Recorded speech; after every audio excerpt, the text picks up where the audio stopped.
turi mu kinyejana cyiza cyane aho ushobora kuba icyo ushaka cyose aho ushaka hose ku isi. Nzi abanyarwanda b'abaganga, ab'inzobere mu buvuzi no mu zindi nzego muri Leta Zunze Ubumwe za Amerika, Canada no mu bihugu by'i Burayi. Nanjye nahoze nibaza uko aba babigenje kugeza amenye Triumph Class Limited. Iki ni ikigo gihugura abashaka kuba abaforomo n'abakozi bo muri za laboratoire zo kwa muganga mu bihugu nka Leta Zunze Ubumwe za Amerika, Canada, Ubwongereza, Australia, Middle East n'ahandi. Turabahugura kugeza babonye license zo gukorera muri ibyo bihugu, ndetse tukanabahuza n'abakoresha babakeneye. Triumph Class Limited ifite uruhushya rutangwa na Allied Health Professions Council rwo gutanga amasomo ya CPD, tukabaha credits zibafasha kongeresha agaciro licenses zanyu. Triumph Class Limited bahugura kandi abifuza gukora ibizamini by'icyongereza nka TOEFL, IELTS, PTE na OET. Triumph Class Limited ifite abarimu b'inzobere baturuka mu bihugu bya Leta Zunze Ubumwe za Amerika, Philippines, Ghana, Kenya, Uganda n'u Rwanda. Niba ushaka gushyira umwuga wawe ku rwego mpuzamahanga, hamagara 0781512814 cyangwa usura urubuga rwa internet wa3triumphclass.com. Ushobora no kwandika email kuri info@triumphclass.com. Haje kuvumburwa, havumbuwe urwandiko rwohererejwe Leta Zunze Ubumwe za Amerika hari ku itariki 21 z'ukwezi kwa kabiri mu mwaka wa 2025 uyu mwaka turimo. Urwo rwandiko rwavumbuwe cyangwa se rwashyizwe ahagaragara ni urwandiko ubona ko Leta ya Kongo, noneho igihugu cyose muri rusange, urebye ubutunzi bw'igihugu cyose cya Kongo, Leta ya Kongo cyangwa se Tshisekedi ari kuburambika mu biganza bya Leta Zunze Ubumwe za Amerika.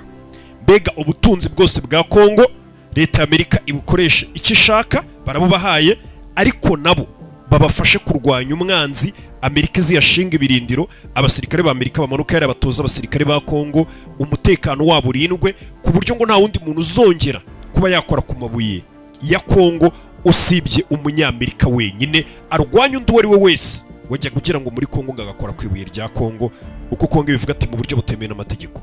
Mbega ngira ngo n'urwandiko tugiye kurebera hamwe aho Tshisekedi bigaragara ko yifuza guhura na Amerika, noneho mu buryo budasanzwe. Amerika yahawe ikaze kuba yamanuka muri Kongo igitaraganya. Abantu benshi batangiye kuvuga ati dukurikije biri muri uru rwandiko, igihugu cyose cya Kongo kimeze nkaho kigurishijwe kugira ngo ubutegetsi bwa Tshisekedi burindwe cyangwa se umutekano we nk'uko abyita ukomeze guhabwa igihugu cya Kongo ku buryo budasanzwe n'abanyamerika. N'urwandiko tugiye kunyuzamo amaso, abantu benshi rwabatuye ubwo bavuga bati igihugu cyose gihawe Leta Zunze Ubumwe za Amerika kuri uru rwego. Reka nze dutangire tunyuze amaso muri uru rwandiko. N'urwandiko ubona ko rwandikiwe Leta Zunze Ubumwe za Amerika bameze nk'abari kubabwira ati ibintu byose biri ku meza, Kongo, ubutunzi bwose bwa Kongo buri ku meza, ni mwebwe musigaje kugira gutya. Reka turunyuzemo amaso urebe icyo Kongo yabwiraga Leta Zunze Ubumwe za Amerika. Ibuka gukora subscribe aho hasi kugira ngo tujye dukomeza tugendane neza. Niba hari ushaka kwereka ibitangaza byakozwe n'abantu hano ku isi, mwereka umwambaro wambaye wakozwe n'abantu bo muri Bangladesh, uyu munsi ukaba wambaye uri hano mu Rwanda. Ikanya mu nyanja z'isi haba hari ibihumbi by'ubwato bwikoreye toni zirenga miliyari 10 z'ibicuruzwa biva hariho hose ku isi bijya hirya no hino ku isi. Uku niko Global Shippers igeze ibicuruzwa ku bayigirira icyizere, bakayituma mu bihugu nk'Ubushinwa, Ubuhindi, Turukiye, Ubuyapani, Leta Zunze Ubumwe za Amerika. Bafasha abantu kandi kugura ibicuruzwa bitandukanye kuri internet ku mbuga nka Amazon, Alibaba, eBay n'izindi. Iyo batumye ushobora kubaha avance ya 50% andi ukazayishyura nyuma. Niba wateganyaga kujya mu mahanga kurangura, ibyiza nuko wareka kwivuna ugahamagara Global Shippers kuri 0784651740 ukabatuma, cyangwa se ugasura urubuga rwabo rwa internet wa3globalshippersrwanda.com. Iby'uko isi yabaye umudugudu uzabyerekwa na Global Shippers. Ni mu itangazo risa nk'iritangira turagenda turicamo twihuse cyane. Ntago ari itangazo, n'urwandiko rwandikiwe Leta Zunze Ubumwe za Amerika twaje kuvumbura, rwaje kujya hagaragara. Aha ngaha Leta ya Kongo muri uru rwandiko yasaga nk'imenyesha Leta Zunze Ubumwe za Amerika bavuga bati ni byinshi Amerika ifite Kongo yakungukiraho, ariko nanone hari byinshi nanone Amerika nayo yakungukira kuri Kongo. Hano Kongo yatangiye mu rwandiko isa nk'isingiza Amerika, igaragaza ko Leta Zunze Ubumwe za Amerika ari kimwe mu bihugu ari cyo gihugu cya mbere ku isi mu byerekeranye n'ubukungu, mu byerekeranye n'umutekano ndetse n'ibindi byinshi. Ariko Kongo nayo ikavuga ati mu gihe uwo mutekano wanyu n'ubwo bufasha dushobora kuba twafashanya, mushobora kudufasha natwe igihugu cyacu cya Kongo, kuko igihugu cyacu cya Kongo kibitseho ubukungu buri munsi y'ubutaka, ubwo ni amabuye y'agaciro n'ibindi. Ubukungu buri munsi y'ubutaka bungana na tiriyari 24 z'idolari. Ko niko gaciro iyo bagereranije kubara babara ngo Kongo ifite aka gaciro, ariko karanarenga.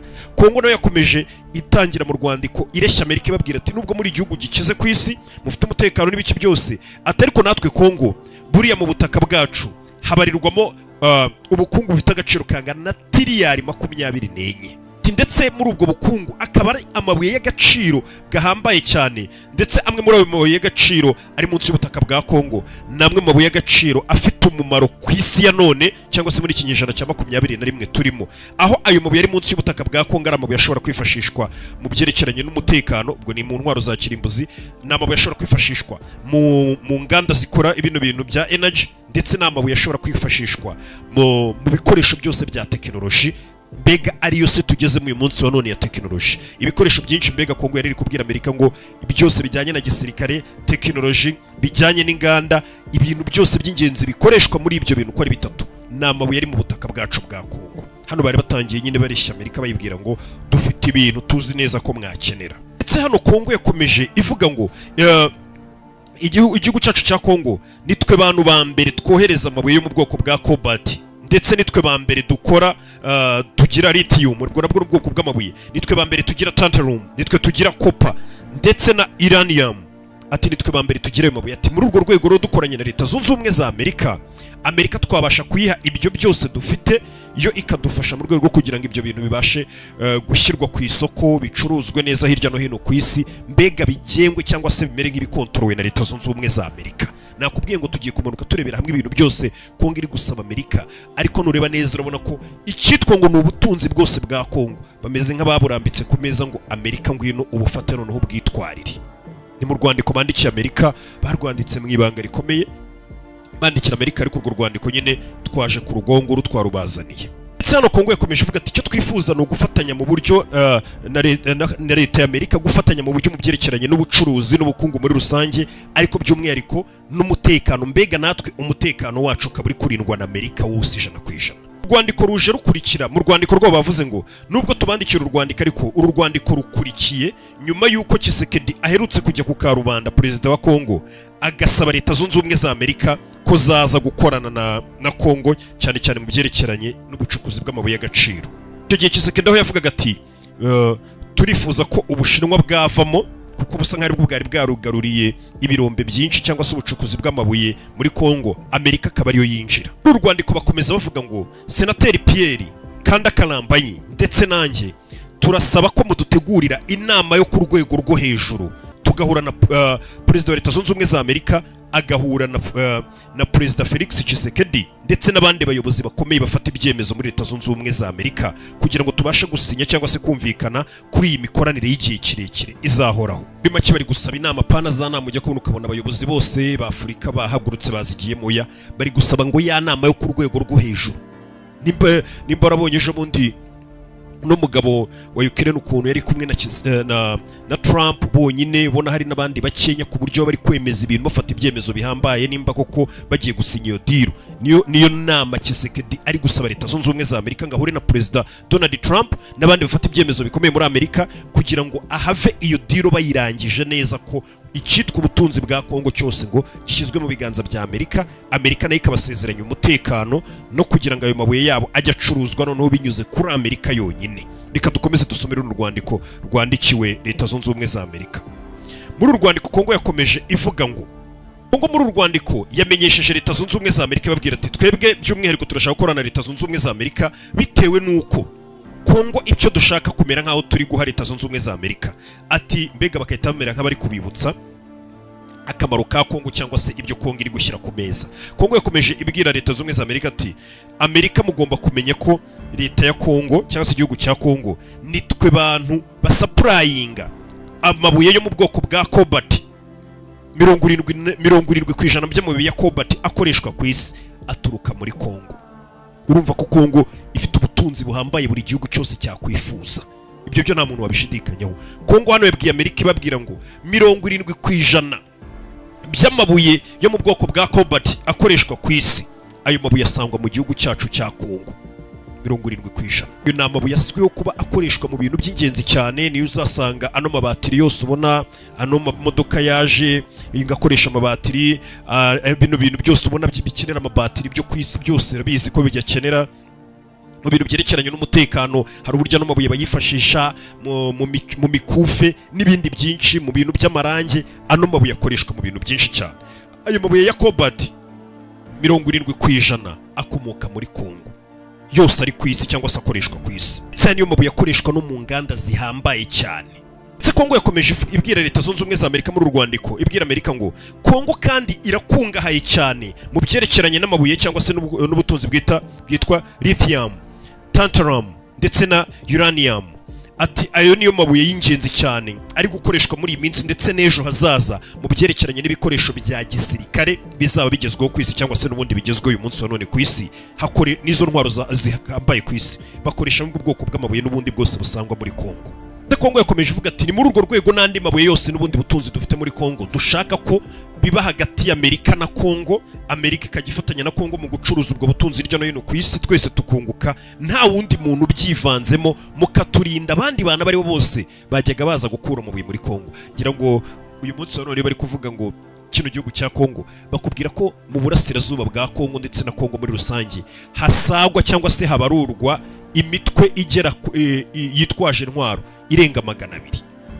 Muri hari igihe mujye mwumva bavuga ngo hari umutwe uturembeje yitwa M23, ariko mu by'ukuri muri Kongo hari imitwe irenga 200 yitwaje intwaro, bose usanga bafite ahantu bagiye bigarurira kandi bose nta kindi kibarangaje imbere ari ukwicukurira amabuye bohereza hanze. Niyo mpamvu Kongo wani iri kuvuga ati turagira ngo mudufashe ku buryo ubutunzi bwa Kongo buba hagati ya Amerika ndetse na Kongo gusa, nta wundi muntu ubyivanzemo ngaze akore ku ibuye ryacu. Ndetse noneho Kisekedi hano hari akantu barambitsemo ubona ko ari akantu noneho gashobora gutuma Amerika ishobora no kwihuta cyangwa se ishobora kuhita koko ifata ino deal kugira ngo ikorane na Kongo, akantu ko kugenda bagarura mu Bushinwa. Muri uru rwandiko handitsemo ngo bari kumenyesha Amerika ati aya ni amahirwe aboneka rimwe, amahirwe cyangwa se amahirwe azagake. Ati kuko ubundi Ubushinwa nibwo bwari buzwiho mu mateka kuba aribwo bwari bufite access hafi ku birombe byinshi bya Kongo. Buri Ubushinwa nibwo bwari bwarugaruriye cyangwa se bwaratsindiye isoko ry'ibirombe byinshi muri Kongo. Abashinwa bari nibo bacukuraga cyane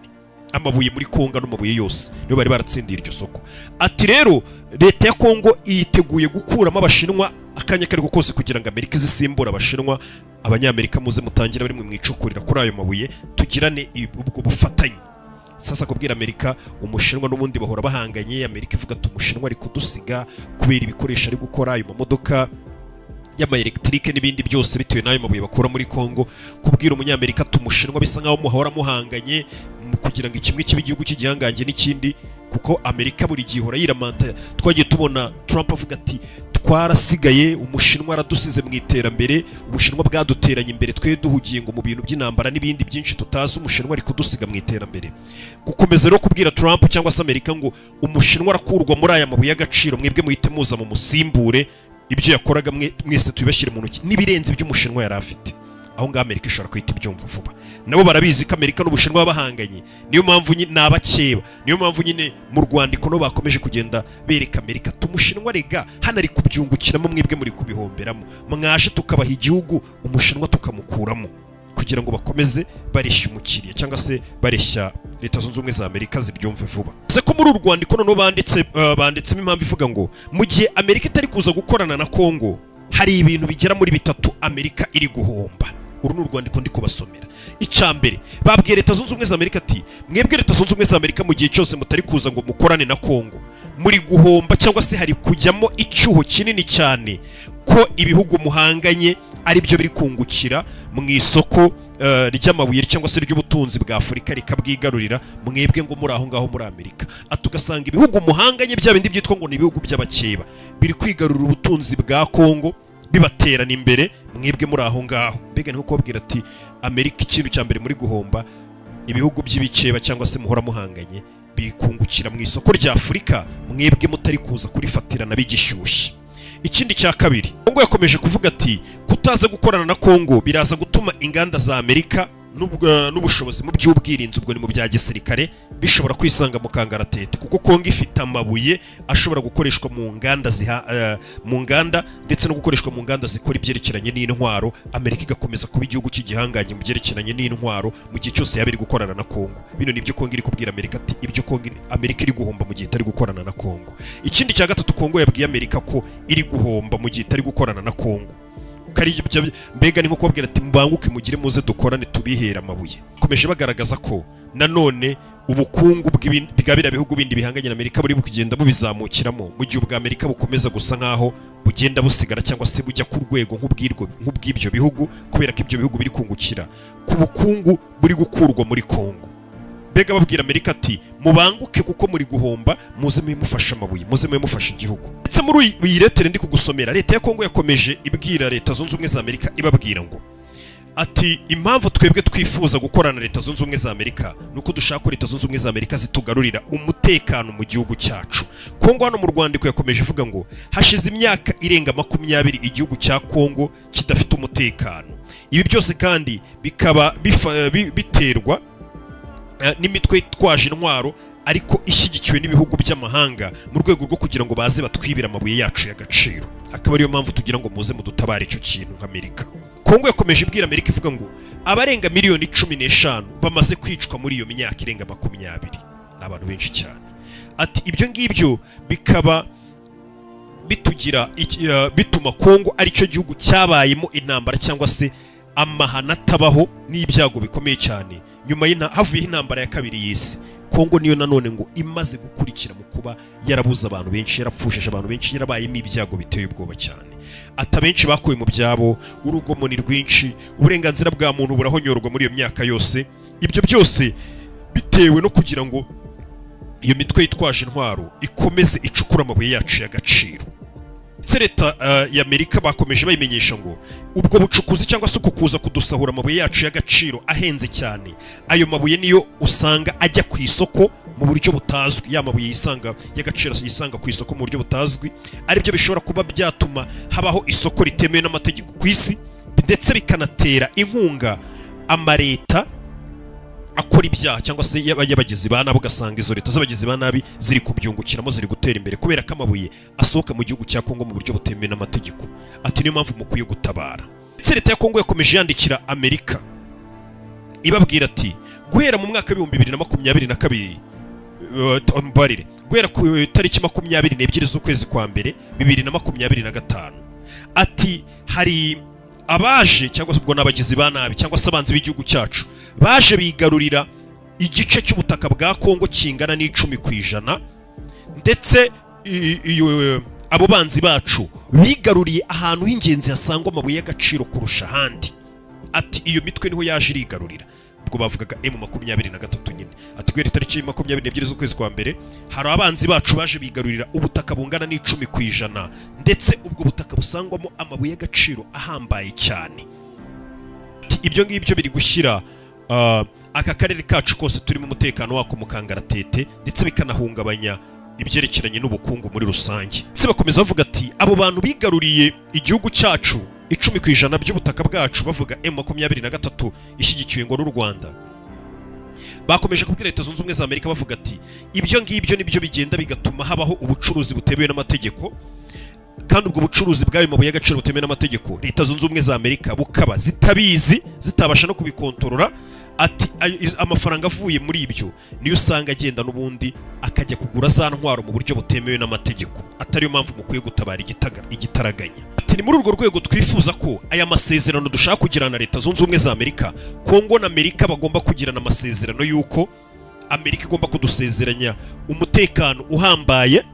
Amerika akaba ariyo izajya icukura ayo mabuye yose y'agaciro acukurwa muri Kongo, ayo mabuye akajya gutunganyirizwa muri Amerika, ndetse akanacuruzwa hirya no hino ku isi mu buryo bwemewe na Amerika, ariko ngo bikaba mu buryo bunyuze mu mucyo. Kongo na Amerika nyine bose bikajya biba binyuze mu mucyo ku buryo bose bamenye ngo icyavuyemo n'iki, twese turungukira hehe. Ati ibyo byose bizafasha igihugu cya Kongo kugira ngo abanzi n'abandi bantu bazaga gucukura amabuye muri Kongo mu buryo butemewe n'amategeko bose bizatuma bahagarikwa. ndetse niho noneho bakomeje bavuga ati mu byerekeranye n'ubukungu na Amerika nayo ikaduha ku byerekeranye n'umutekano wayo.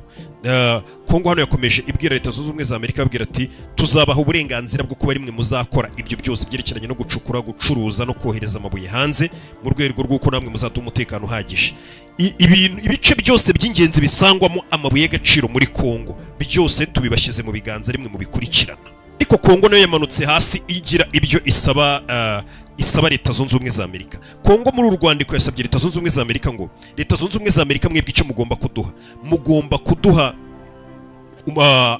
abasirikare baza gutoza abasirikare bacu ba Kongo mu rwego rwo kugira ngo igisirikare cyacu cya Kongo kibashe kwirinda. Mbega Amerika igomba gutoza abasirikare ba Kongo kugira ngo babashe kwirwanaho, kuko byagaragaye ko hari ukuntu bacika intege cyangwa se atari abanyamwuga twagiye tubibona mu ngamba nyinshi. Basabye rero Leta Zunze Ubumwe za Amerika ko Amerika mu bintu igomba gukora igomba guha ikosi n'ukuntu umusirikare yitwara, byose ibyo bakabitoza abasirikare ba Kongo, bakanaha intwaro zigezweho igihugu cya Kongo nayo ikabaha amabuye y'agaciro, mbega ibirombe bakajya bikoreramo kandi nabo bicuruza. Ati ibyo byose bizafasha abasirikare ba Kongo kubasha kurinda inzira ibihugu by'amahanga byacagamo bije kwiba amabuye yacu niyo mitwe yindi yitwaje intwaro.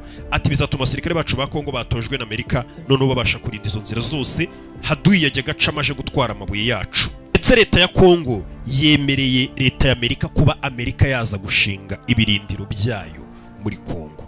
Ati turabemerera ko Amerika yazigashinga n'ibirindiro mu gihugu cya Kongo, ibirindiro by'abasirikare ba Amerika. Ibyo ni ibintu Amerika ihora yifuza, cyangwa se bino bihugu by'ibihangaje bihora byifuza ko hirya no hino mu bihugu baba hafite ibirindiro byabo, kuko Amerika buriya iyo wumvishije ukumva ngo bagiye gutabara nka Israel cyangwa se bagiye gutabara ikindi gihugu icyo ari cyo cyose kiri muri Aziya cyangwa kiri hehe, icyo gihe ntago indege zabo z'intambara n'ibitwaro by'intambara bihaguruka muri Amerika. Oya, bihaguruka mu bihugu biri aho hafi y'aho ngaho baba bagize ikibazo, kuko baba bagiye bahafite ibirindiro. Niyo mpamvu Amerika buriya bayita ngo ni igihugu cy'igihangange, ibifite ibirindiro hirya no hino. Iyo mugiranye ikibazo uri muri Aziya igukubita ihagurutse muri Aziya, ntago igukubita ihagurutse muri Amerika, kuko iba igiye hafite ibirindiro. Bivuze ngo n'aba ngaba niyo mpamvu bakubwira bati turemera ko mwaza mukanashinga ibirindiro mu gihugu cyacu cya Kongo cy'abasirikare banyu. Kugira ngo uri kumva ko Kongo ibintu byose byanezeza Amerika, cyangwa se byose bafite, yaba ubutaka yaba iri munsi y'ubutaka, bameze nko bari kubishyira imbere ya Leta Zunze Ubumwe za Amerika. Ati nimwiyakirire mwe muze gusa.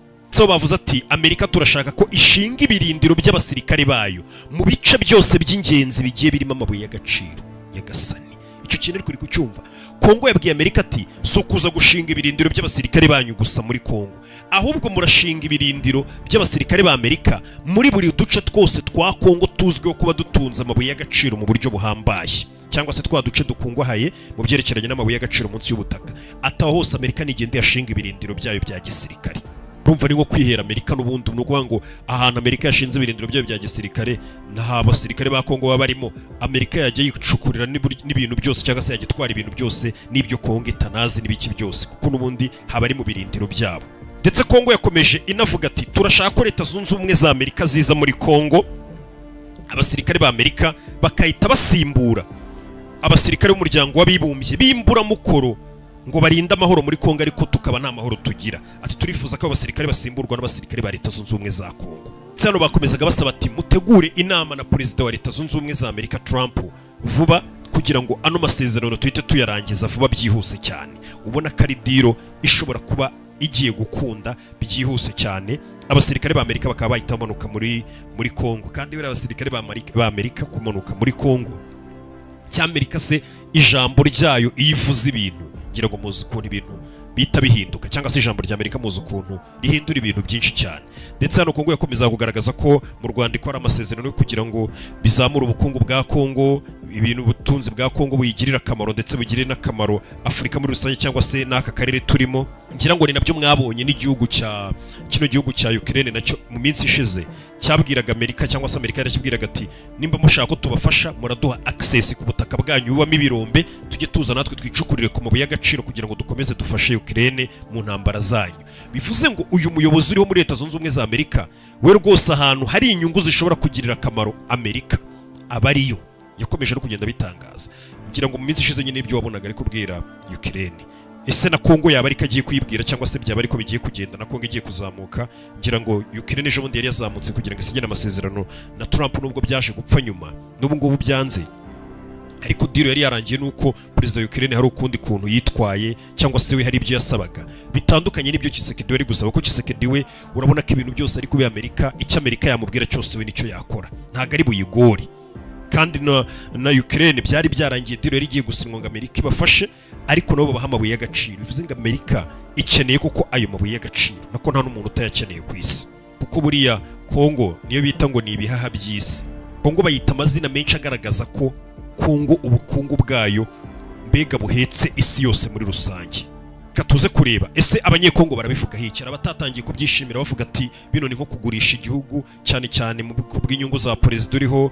Abandi banyekongo nabo gasanga bari kuvuga ati n'ubundi amabuye yacu nta gaciro kazima yatugiriraga, n'ubundi usanga igihugu cyose byitwa ngo gifite ubutunzi ariko abaturage barakennye, abantu bari gupfa.